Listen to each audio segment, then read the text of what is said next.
Okay, so padayon ta sa itong chika. Last na to na istoryahan was about katong nakasa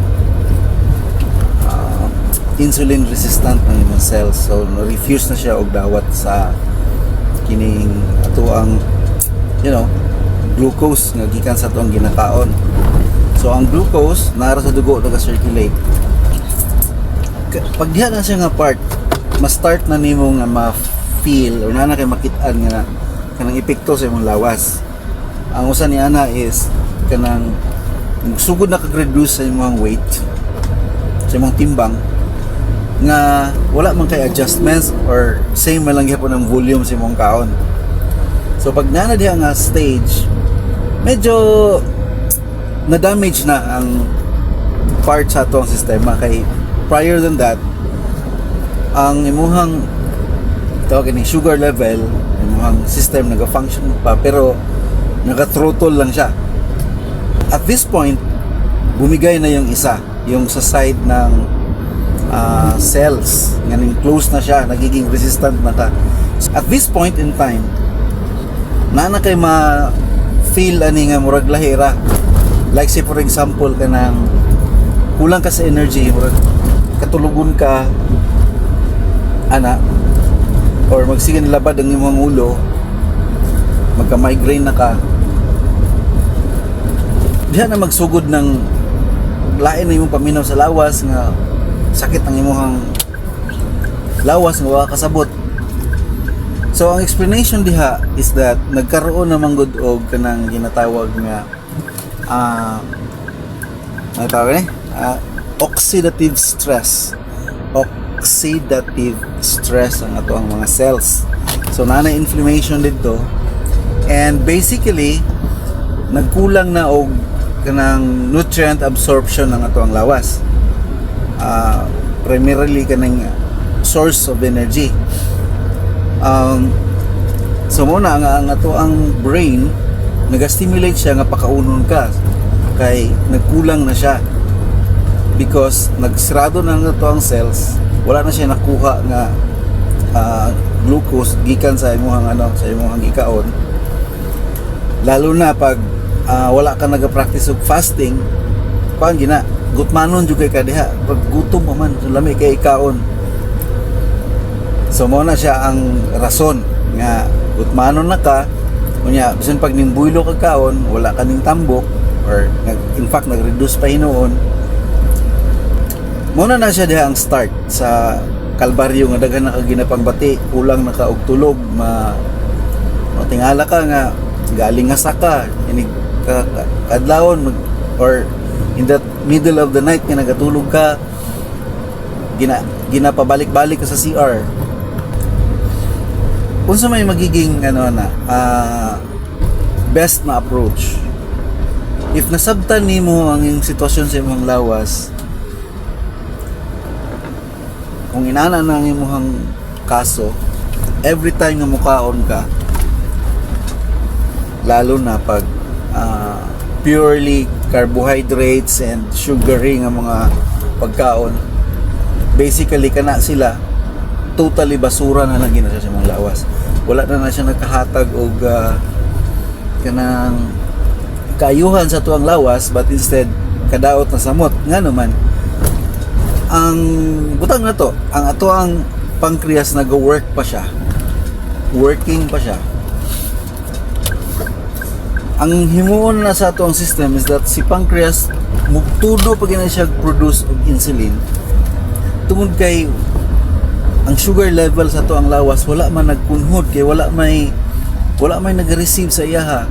So every time nga mukaon ka naga-increase ang sugar level, si pancreas nagatudo pod siya og produce og insulin kay excessive man kayo ang ato ang sugar.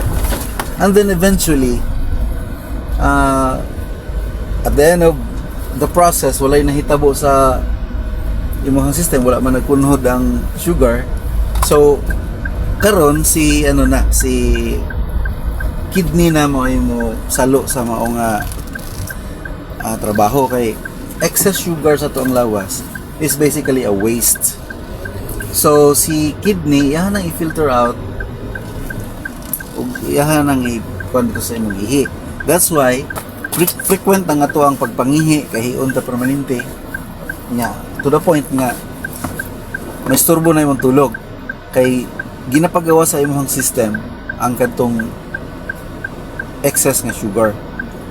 So at this point si kidney na ang mag double time sa iyang work kay lalo na di wala ka nagtigil sa imong lifestyle, kaon lang gihapon ka kay siyempre gutmanon. So si kidney ang mahimong panapod. Si kidney ug si pancreas nimo mao'y nagatrabaho og double time kay gusto niya nga manormalize ang atong sugar.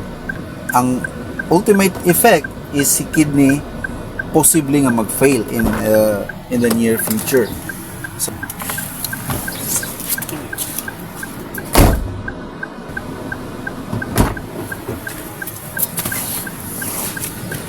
So kana mao na siya ang kanang consequence pag dili gid ta mohimo og adjustment sa ato ang lifestyle. So ang pinaka the best na adjustment nga himuon nila is i-limit ang food intake sa mga sugary and carbohydrate rich na mga foods para wala na kay sugar nga i-intake sa imong lawas ug makapahulay ang imong pancreas sa pag produce og insulin. And then atuwa sad nga balon kung unsa ang mga foods nga makapatabang og repair sa kani nga mga organs nato. So pag i-control na nato ang intake sa carbohydrates and sugar, ang iyang effect, immediate effect is ang ito ang pancreas is ma-lessen ang iyang load at the same time si kidney. Alright? Makapahulay sila. Or at least man lang ma-ease up ang ilahang kanang workload. So kung dugangan nato sila og kanang masustansya nga pagkaon nga gulay and fruits nga makatabang sa pag revive or repair sa kaning mga organs, especially sa ato ang kidney, then maiwasan nato ang kanang sitwasyon nga magdialysis ta kay nagkaroon ta og kidney failure. Alright? And so kana importante.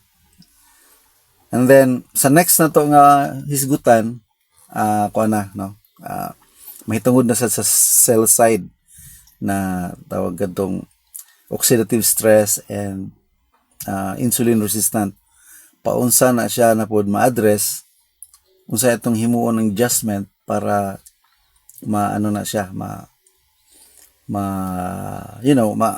at least man lang ma-ease up and ma-restore if possible ang mao nga senaryo.